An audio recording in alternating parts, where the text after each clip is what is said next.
We live in such a sad reality now where people think well-written female characters are hated when in reality that's not the case. When you look at the Acolyte, She-Hulk, or Amber from Invincible, people hate those characters, rightfully so, because they're written poorly. And they're written by people, individuals who have a lot of narcissistic issues. They have a lot of deep insecurities, and it shows through their writing. Like, if you look at Avatar: The Last Airbender, it has some of the best written female characters of all time.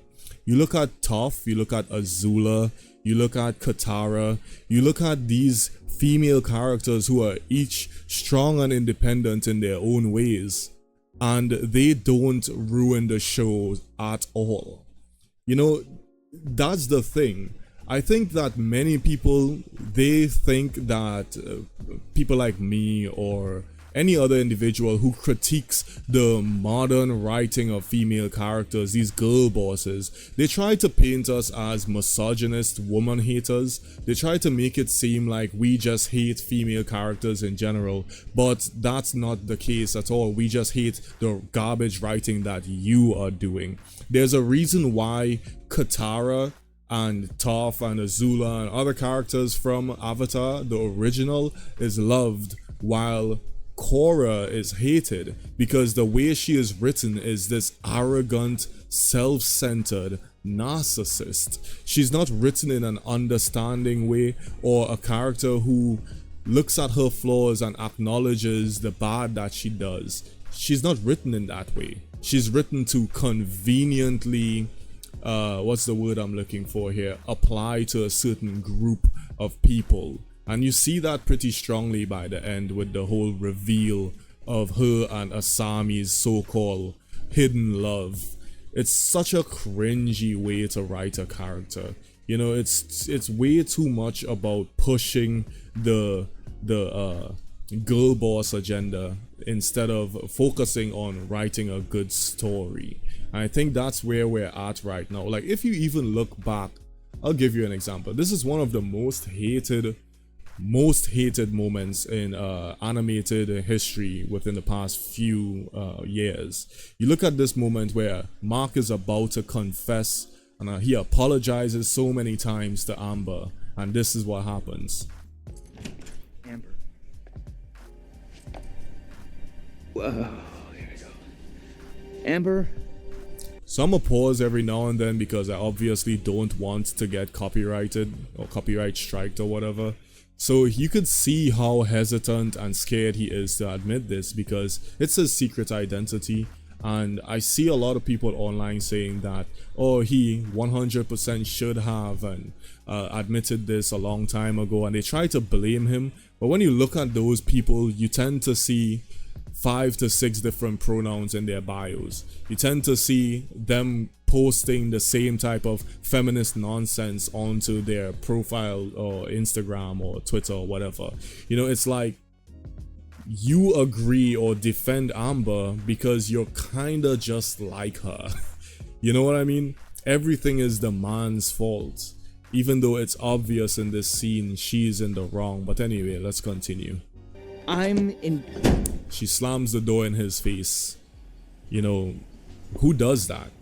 He's trying to genuinely have a moment with you, and this is right after he saved her life. He saved her life and everyone's lives in the vicinity of that college, and she just slams the door in his face. So he sneaks into her room. Oh my god. It's okay. This is why I'm always late, or why I don't show. Because I'm off saving lives, or stopping some bad guys, or on Mars. Mars. There we go. You know, she doesn't care.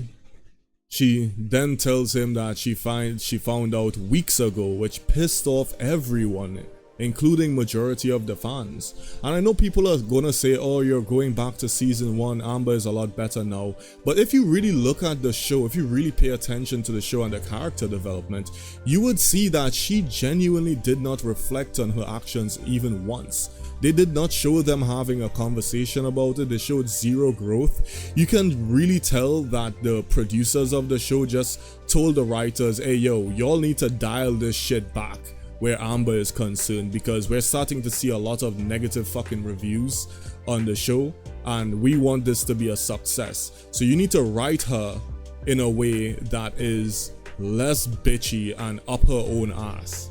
That's what it feels like. It doesn't feel like the character grew at all. It feels like the people on top, which is the bosses, just told them to write her better, write her in a much more kind and likable way. And it's kind of weird to see such a tonal shift in that character. You know, it feels such a spineless way to go about things. Instead, they could have just had her and Mark have an intimate moment where she acknowledges she went wrong and she was way too aggressive, and focus more on herself and how his absence affects her, instead of focusing on the good he's doing in the world. Like, bitch, if this dude showed up late to one or two of your dates, it's because he's literally saving lives. At one point, she put the soup kitchen, which is feeding homeless people, above the lives that he's been saving. And it's like, huh? That's just bad writing. I don't want to go and do a full breakdown of this. There's so many people on YouTube that has already, you know, done that, and they've done it in a amazing way, you know, to the point that it has millions of views. And I agree with those people and their sentiments towards this character. So anyway, to wrap this video up, I want to say this. It's not that we hate female characters, it's we hate the poorly written ones, the ones that have so much self-insertion, you know, into it. It's like you could tell that these people are writing themselves into the story and their own issues and their own deep-rooted insecurities into these stories, and we don't care about that. We want creativity. We want to see you bring characters to life in a way that's entertaining, and if they are flawed, have them work through their flaws, just like Avatar: The Last Airbender did. That's why to this day, decades I believe after its release, it is still one of the greatest shows of all time, because instead of these characters taking the show and ruining it like The Legend of Korra did, they're improving the story, you know. So that's just my take on this. I just wanted to give my quick thoughts on it.